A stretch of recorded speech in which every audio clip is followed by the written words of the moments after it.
কিছু মানুষের মনে হয় যে আমি হয়তো শুয়ে বসেই দিন কাটাই, এমনকি আমার খেয়ে দেয়ে কোনো কাজ নেই। এই কারণে কিছু কিছু মানুষ তো আমার কমেন্ট বক্সে এসে এমন এমন কমেন্ট করে যায়।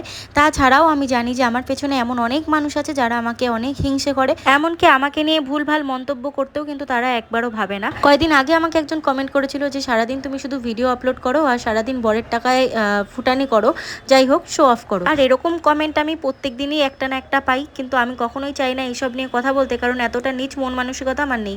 কিন্তু তবু আমি বলে রাখি, আমি আমার জীবনের যথেষ্ট পরিশ্রমী একজন মেয়ে। আর হ্যাঁ, বিয়ে করেছি মানে যে বরের টাকাতে ফুটানি করতে হবে, বরের টাকাতেই চলতে হবে, এরকম মন মানসিকতা আলা মেয়ে কিন্তু আমি নই। প্রত্যেকদিন যে ড্রেসগুলো পরি, যে শাড়িগুলো পরে আমি শো অফ করি না, সেইগুলো আমি নিজের উপার্জনের টাকা দিয়েই পরি।